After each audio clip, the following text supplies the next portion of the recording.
Assalamualaikum warahmatullahi wabarakatuh.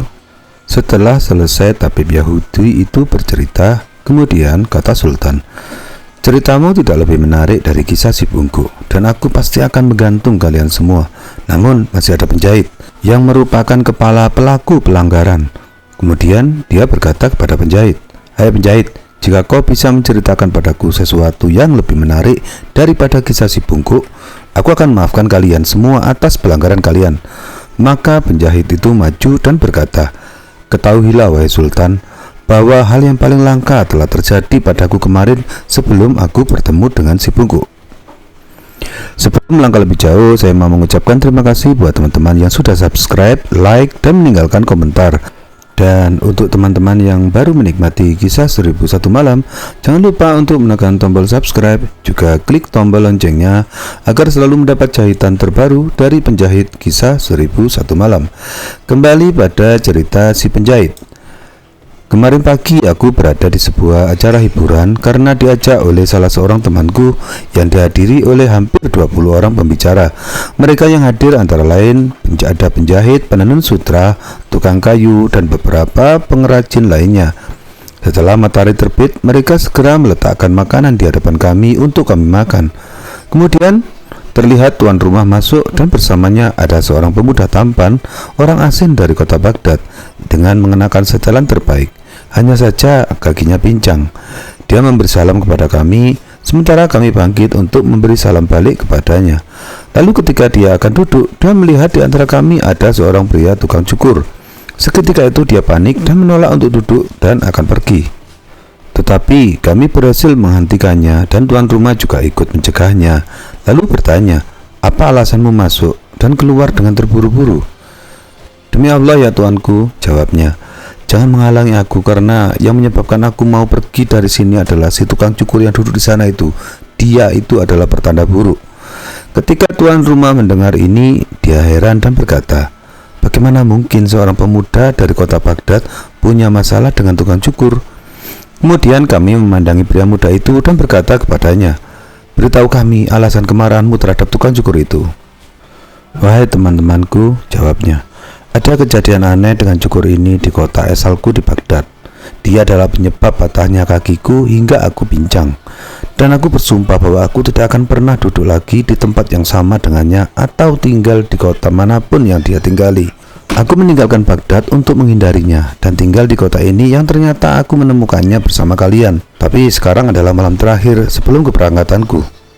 Maka kami memintanya untuk duduk dan menceritakan kepada kami apa yang telah terjadi antara dia dan tukang cukur itu di kota Baghdad, di mana seketika itu wajahnya berubah lalu dia menundukkan kepalanya. Kemudian anak muda itu berkata, "Ketahuilah ya teman-teman, bahwa ayahku adalah salah satu pedagang utama di kota Baghdad, dan dia tidak memiliki anak selain aku. Ketika aku tumbuh dewasa, ayahku wafat dan mewariskan kekayaan yang cukup banyak berupa uang, budak, serta pelayan pria dan wanita. Aku selalu ingin berpenampilan mewah dengan menggunakan setelan terbaik dan hanya memakan makanan mahal. Jadi begini, karena penampilanku yang mewah ini membuat banyak wanita yang menyukaiku dan mengejarku sehingga membuat aku membenci wanita.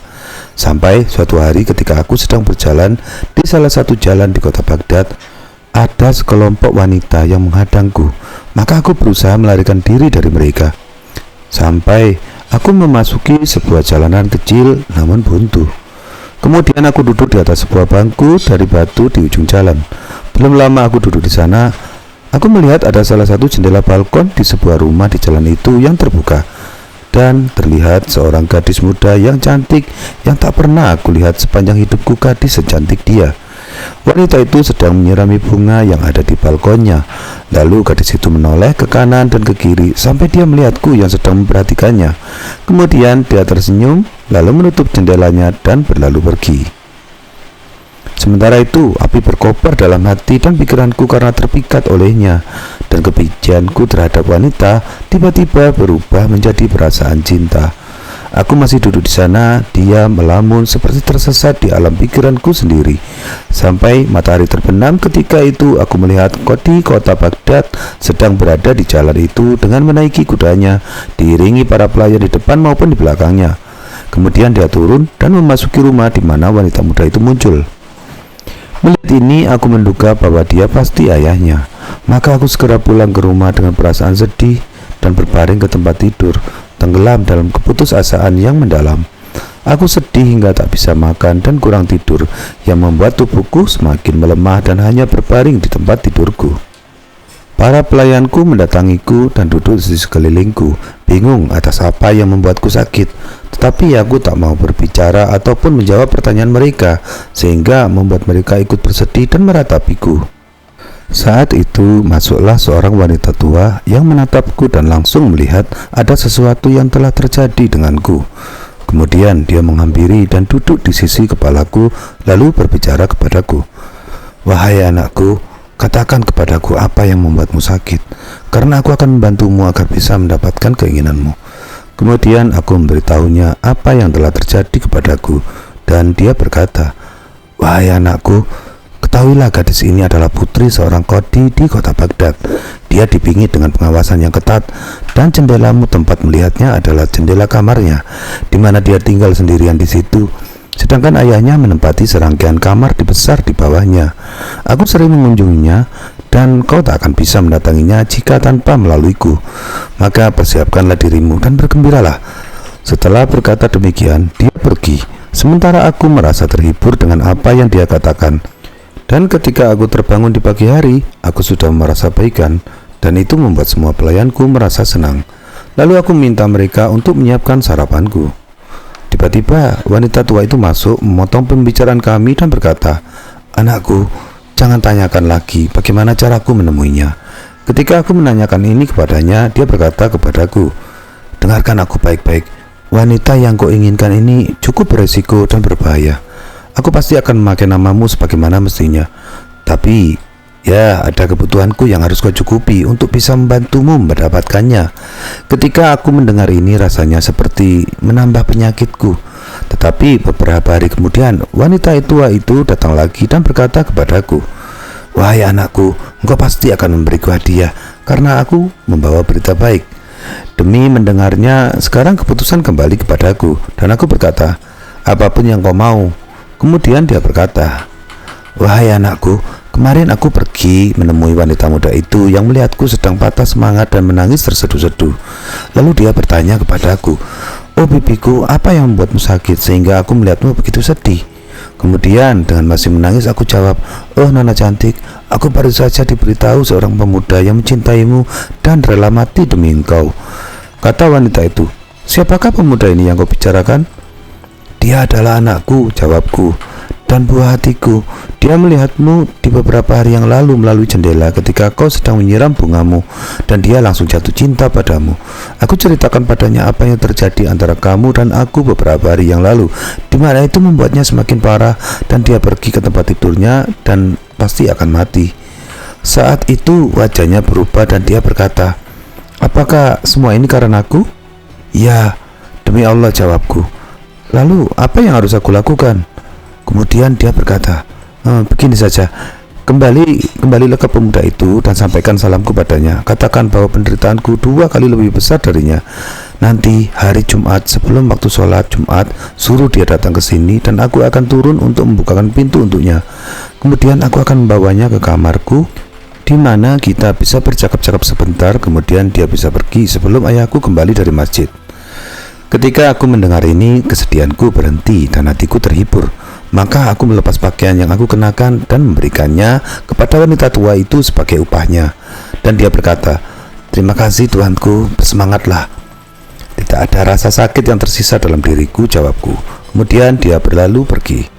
Semua pelayanku bersuka cita atas pemulihan kesehatanku, dan aku tetap seperti itu sampai hari Jumat. Ketika wanita tua itu masuk dan menanyakan kabarku, dan aku mengatakan bahwa aku baik-baik saja, kemudian aku dandan dan mengharumkan diri, lalu aku duduk menunggu orang-orang berangkat ke masjid, agar aku dapat mempertaruhkan diriku pada wanita muda itu. Tetapi wanita tua itu berkata kepadaku, 'Kamu masih ada waktu, sebaiknya kau ke kamar mandi dan mencukur rambutmu untuk menghilangkan bekas sakitmu.' 'Itu sudah aku pikirkan sebelumnya,' jawabku. 'Pertama, aku akan mencukur rambutku, setelah itu aku ke kamar mandi.' Kemudian aku panggil pelayanku dan berkata, 'Pergilah ke pasar dan bawakan aku tukang cukur.' Maka dia keluar dan tak lama dia kembali dengan seorang lelaki tua yang malang ini. Ketika dia masuk, dia memberi salam padaku dan aku pun membalas salamnya. Kemudian dia berkata, "Sepertinya kau terlihat lesu." "Aku baru sembuh dari sakit," jawabku. "Ya ampun," kata tukang cukur. "Semoga Allah menghapus segala penderitaan dan kecemasan darimu." "Semoga Allah mengabulkan doamu," jawabku. Dan dia berkata, "Bersenang-senanglah, hai tuanku, karena memang kesembuhan akan datang kepadamu. Kau mau dibekam apa enggak? Karena sebagaimana diriwayatkan Ibnu Abbas bahwa Nabi bersabda, barang siapa yang melakukan bekam pada hari Jumat, Allah akan menjauhkan darinya 30 dan 10 penyakit. Dan lagi, dia yang melakukan bekam pada hari Jumat akan terbebas dari kebutaan dan penyakit lainnya." "Tinggalkan pembicaraan ini," kataku. "Segera cukur rambutku karena tubuhku masih lemah." Maka dia mengeluarkan sapu tangan, kemudian dia mengambil astrolab dengan 7 piringan yang dipasang pada piringan perak. Kemudian dia pergi ke halaman di bawah sinar matahari mencari beberapa waktu.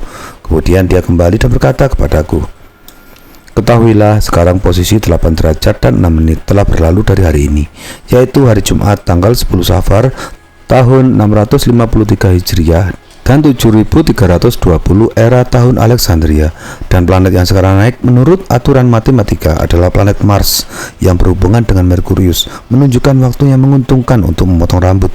Dan ini juga menunjukkan kepadaku bahwa kau akan menemui seseorang di mana pembicaraanmu akan menguntungkanmu."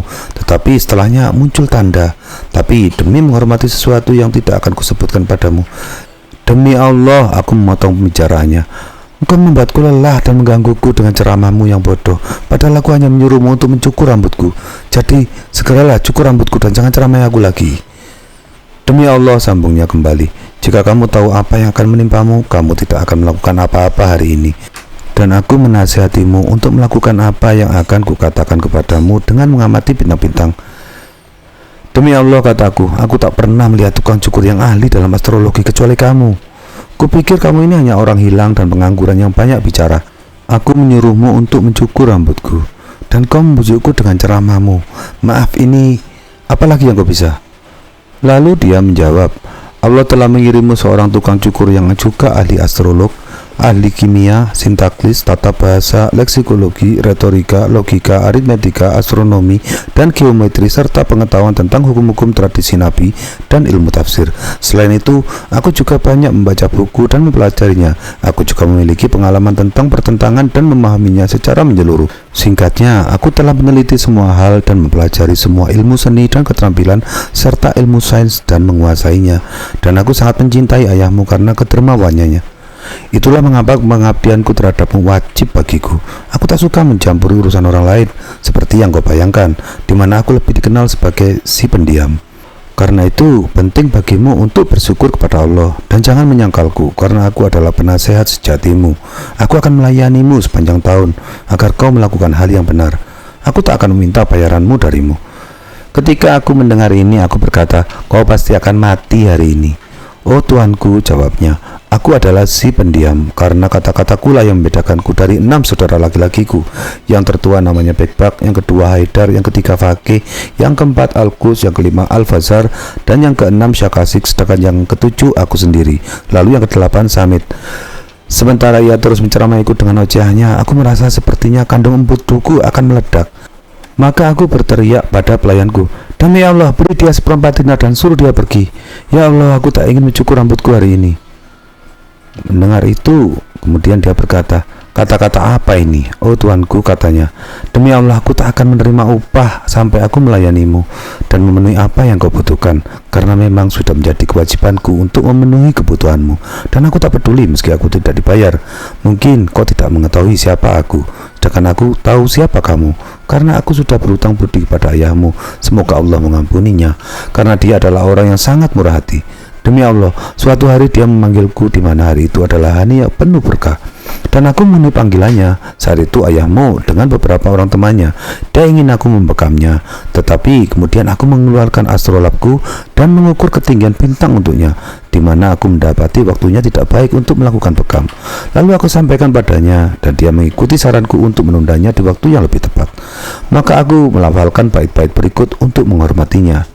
"Suatu hari aku datang kepada majikanku, memintaku untuk membekamnya. Tetapi sepengetahuanku demi kesehatan tubuhnya, waktu itu tidak baik.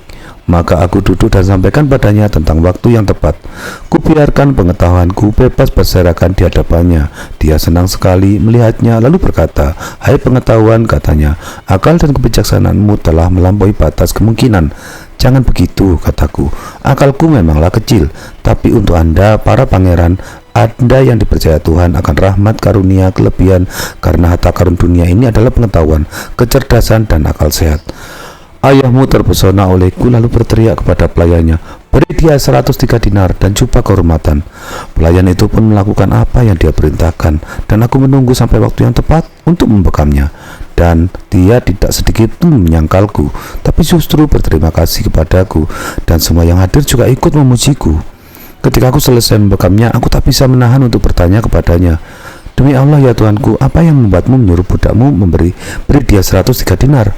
Lalu ayahmu berkata, 1 dinar untuk pengamatan astrologi, 1 dinar lagi untuk percakapan menghiburmu, dan 1 dinar terakhir untuk bekamnya. Sedangkan yang 100 dinar dan jubah itu untuk bait-bait yang menghormatiku."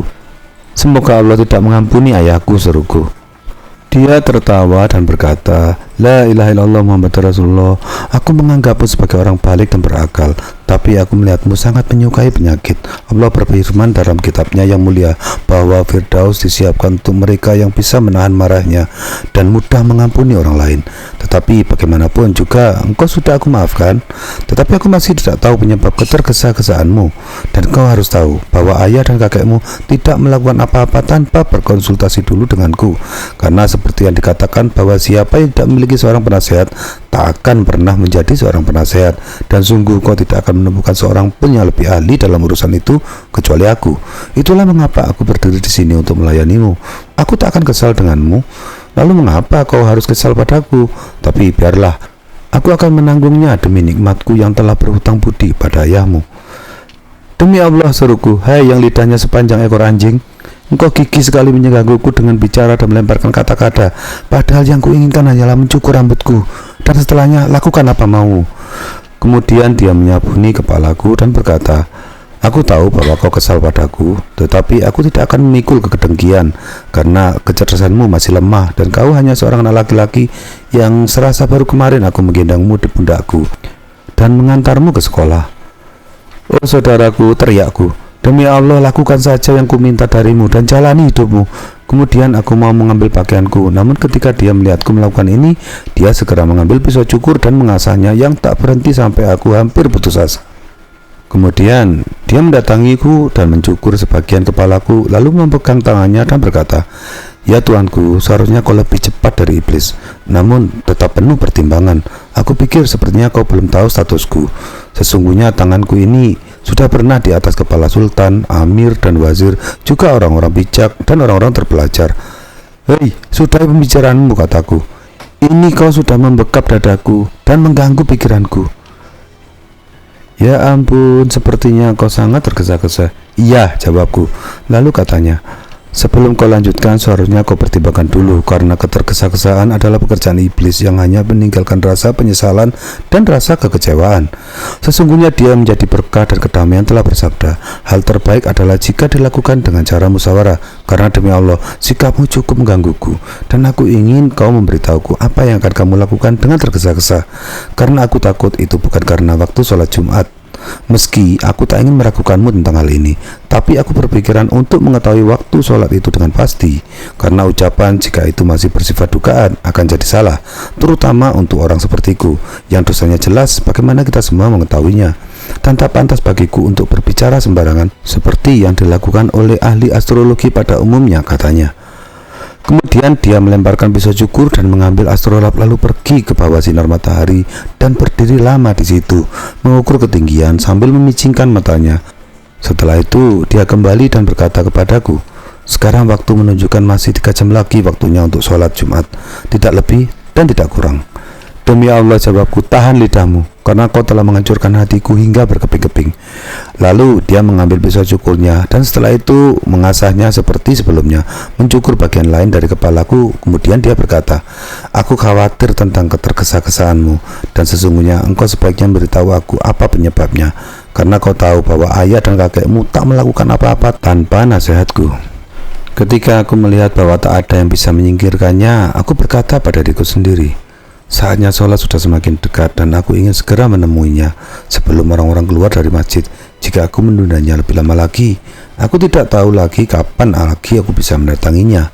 Kemudian aku berkata kepadanya, cepatlah dan tinggalkan omong kosong dan semua kedengkian ini, karena aku sudah ada acara di rumah salah satu temanku. Ketika dia mendengarku berbicara tentang acara, dia berkata, hari ini adalah hari yang diberkati bagiku. Sungguh, kemarin aku mengundang teman-temanku di suatu acara, tetapi aku lupa menyediakan makanan untuk mereka. Sebenarnya aku sudah memikirkannya, tapi sekarang saat mendengarmu bicara tentang sebuah acara, kau bisa bayangkan bagaimana malunya aku di mata mereka. Jangan khawatir tentang itu, jawabku. Apa aku belum memberitahumu bahwa aku ada acara menginap di rumah temanku hari ini? Ya sudah, jika begitu semua daging dan minuman yang ada di rumahku ambillah dan bergegaslah, selesaikan tugasmu mencukur kepalaku. Oh, Allah akan membalasmu dengan berjuta kebaikan. Katakan kepadaku apa yang kau punya untuk tamuku, biar aku tahu dan tidak penasaran lagi. Lalu aku berkata, aku punya 5 jenis hidangan daging dan 10 ayam cincang juga kambing guling. Bisakah aku melihatnya? Katanya. Maka aku menyuruh pelayanku untuk mengambilkan semuanya, dan ketika dia melihatnya, dia berkata, sepertinya masih ada yang kurang. Ya, anggur, katanya. Mungkin aku ada 1 atau 2 guci anggur di rumah ini, jawabku. Lalu dia berkata, apa kau berniat untuk mengeluarkannya? Maka aku segera menyuruh pelayanku untuk mengambilkannya, dan dia bersuruh, Tuhan memberkahimu untuk jiwa yang murah hati, tapi sepertinya masih ada yang kurang. Ya, parfum dan essence. Maka kembali aku menyuruh pelayanku untuk mengambilkan sebuah kotak yang berisi kayu gaharu, ambergris, emas, dan parfum lainnya yang senilai 50 dinar. Waktu berjalan semakin singkat dan waktuku hanya tinggal sedikit. Hatiku merasa tertekan. Maka aku berkata kepadanya, ambillah semua dan selesaikan mencukur rambutku. Demi Allah, katanya, aku tak akan mengambilnya sampai aku melihat semua isinya.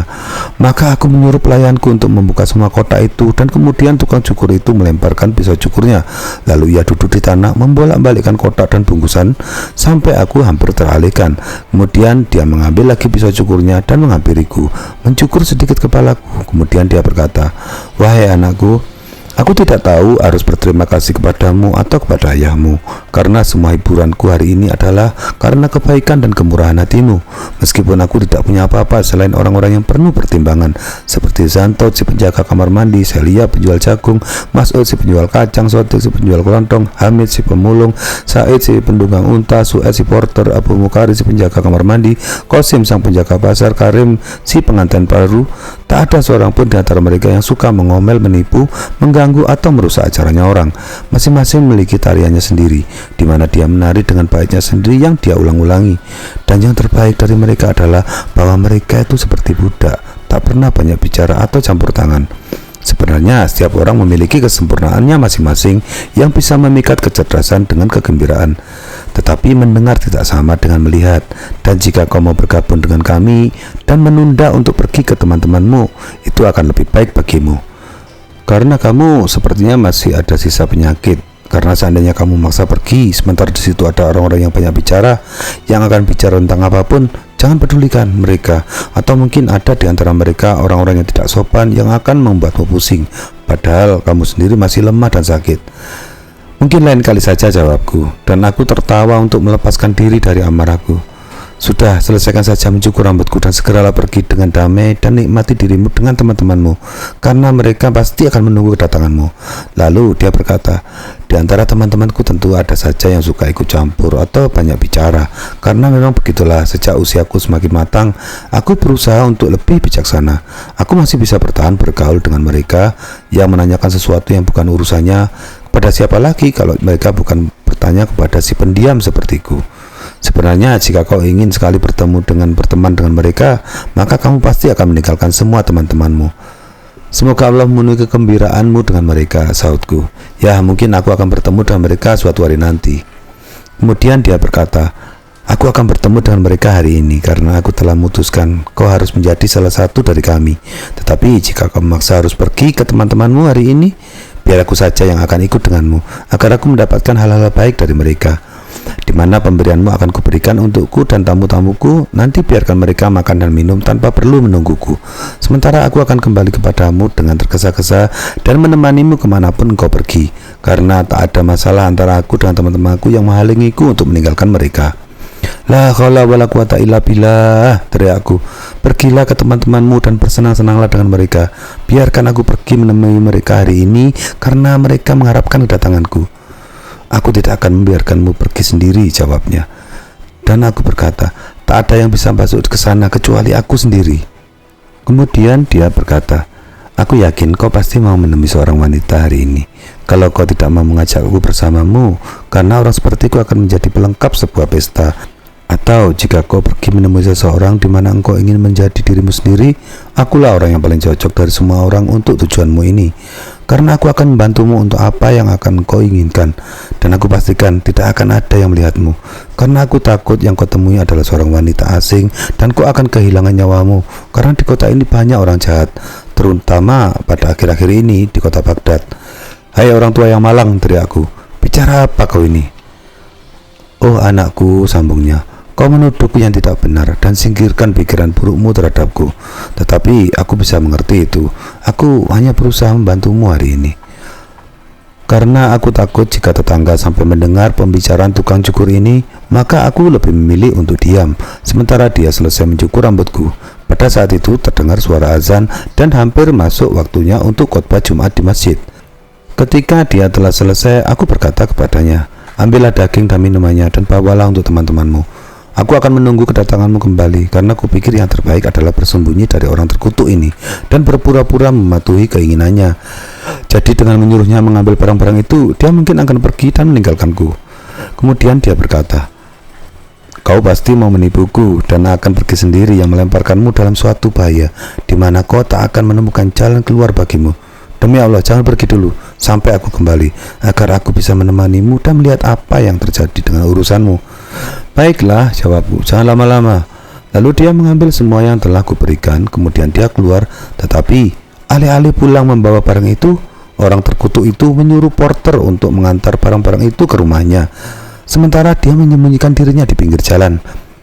Lalu aku segera bangkit karena para muadzin telah mengucapkan salam, dan dengan tergesa-gesa aku berdandan lalu keluar dan bergegas ke rumah wanita muda itu. Aku melihat wanita tua itu sudah berdiri di pintu menungguku. Kemudian bersamanya kami berdua ke kamar wanita muda itu.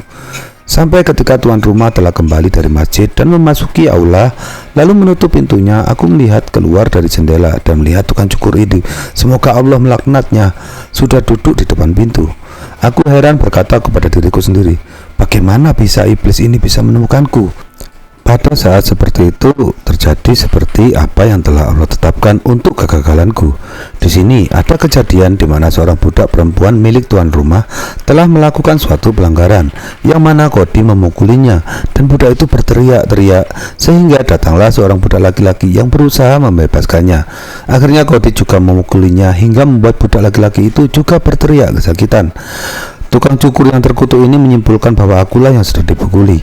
Kemudian dia menjatuhkan dirinya, lalu merobek-robek pakaiannya dan menaburkan debu di kepalanya, seraya menjerit dan meminta bantuan. Maka orang-orang di jalanan itu datang mengelilinginya, dan dia berkata kepada mereka, "Tuanku sedang dibunuh di rumah Kodi." Kemudian dia berlari dan berteriak ke rumahku bersama orang-orang yang masih mengikutinya.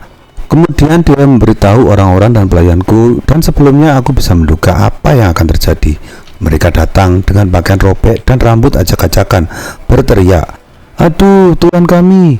Mereka dipimpin oleh tukang cukur itu dengan debu di kepalanya, pakaiannya yang robek, berteriak. Mereka menuju rumah Kodi dipimpin oleh tukang cukur dan berseru, "Celakalah kami untuk Tuhan kami yang terbunuh." Dan Kodi mendengar keributan di depan pintunya, lalu berkata kepada salah satu pelayannya, "Pergi dan lihatlah di luar ada apa." Pelayan itu keluar dan kembali lalu berkata, "Ya tuanku, ada lebih dari 100 orang pria dan wanita di depan pintu berteriak, 'Celakalah kami untuk tuan kami yang terbunuh,' dan mereka menunjuk ke rumah kita."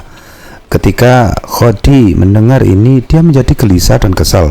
Maka dia pergi ke pintu dan membukanya, di mana dia melihat sekelompok besar orang yang membuatnya heran dan berkata, "Wahai saudara-saudaraku, ada apa?" "Hai orang yang terkutuk, hai anjing, hai babi," jawab pelayanku, "kaum telah membunuh Tuhan kami." Kata Khodi, "Apa yang Tuhanmu lakukan sehingga aku harus membunuhnya? Lihatlah, pintu rumahku terbuka lebar untuk kalian."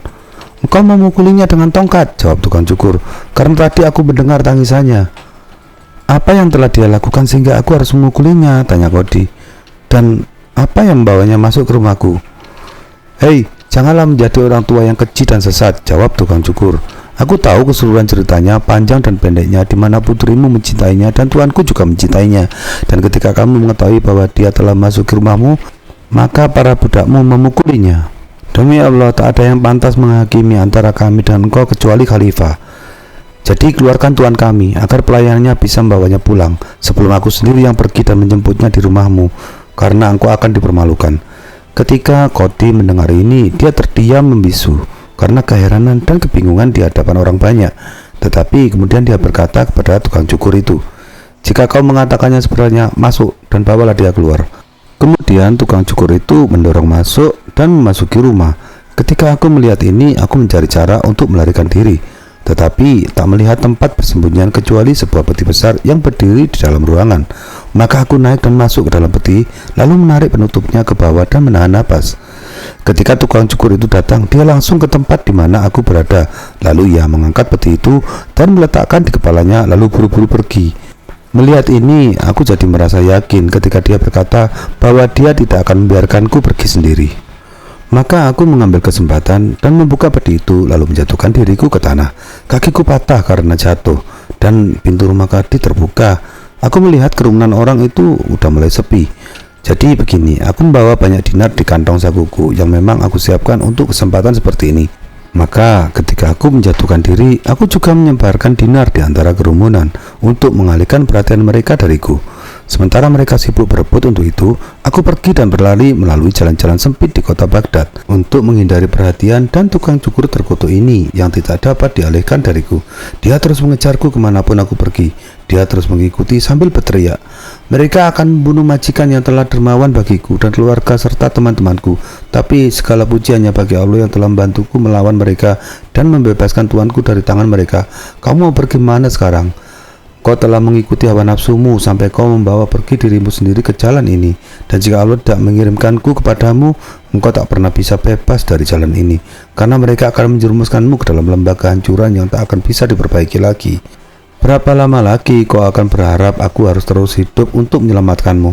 Demi Allah, engkau hampir menghancurkan aku karena kebodohanmu dan kesesatanmu, karena memaksa pergi sendiri. Tapi aku tidak akan mencelamu karena ketidaktahuan, karena engkau sebenarnya cerdas, hanya suka tergesa-gesa. Tidakkah yang kau ceramahkan padaku sudah cukup?" jawabku. "Tetapi mengapa kau harus repot-repot mengejarku dengan terus mencaramaiku di sepanjang jalan?" Ketika aku hampir menyerah dan putus asa karena kemarahan yang berlebihan terhadap hantu ini, kemudian aku berlindung di sebuah kios penenun di tengah-tengah pasar dan mencari perlindungan kepada pemiliknya yang segera mengusir tukang cukur itu. Aku duduk di toko di belakang dan berkata kepada diri sendiri, jika aku kembali ke rumah, aku tidak akan pernah bisa menyingkirkan tukang cukur terkutuk itu, karena dia akan bersamaku siang dan malam, dan aku sudah tidak tahan lagi melihatnya.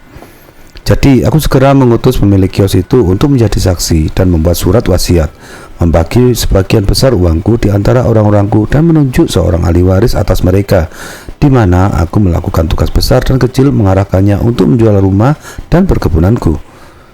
Lalu aku segera berangkat dan melakukan perjalananku agar aku bisa bebas dari bajingan ini. Sampai kemudian aku tiba dan menetap di kota kalian, tempat di mana aku tinggal selama beberapa waktu. Ketika kalian mengundangku, maka aku datang ke sini, dan hal pertama yang aku lihat adalah germo terkutuk ini sedang duduk di bangku kehormatan. Jadi, bagaimana aku bisa merasa nyaman dan menyenangkan bagiku untuk bergaul dengan kalian, bersama dengan orang ini yang membawa semua musibah ini atas diriku, dan dialah penyebab patah kakiku dan pengasihkanku dari negara dan keluargaku. Dan dia menolak untuk duduk, kemudian bergegas pergi. Ketika kami mendengar cerita pemuda itu lanjut menjahit, kami sangat kagum dan teralihkan, kemudian berkata kepada tukang cukur, Benarkah apa yang diceritakan oleh pemuda itu tentangmu? Demi Allah, jawabnya. Aku memperlakukannya demikian masih sebatas kesopanan dan menggunakan akal sehat karena rasa kemanusiaanku. Tetapi bagiku dia telah binasa dan tak ada kecuali aku yang menjadi penyebab pelariannya. Baginya dia menderita karena kehilangan kakinya dan bukan tujuan baik untuk kehidupannya. Apakah aku orang yang banyak bicara atau orang yang menyibukkan diri? Aku tidak melakukannya dengan baik. Tapi sekarang aku akan memberitahumu sesuatu yang terjadi padaku, agar kau paham bahwa aku memang sedikit bicara dan tidak suka ikut campur tangan ataupun kurang ajar, sebagaimana keenam saudara laki-lakiku. Jadi begini ceritanya. Bagaimana kisah tentang tukang cukur? Simak selalu hanya di kisah 1001 malam. Wassalamualaikum warahmatullahi wabarakatuh.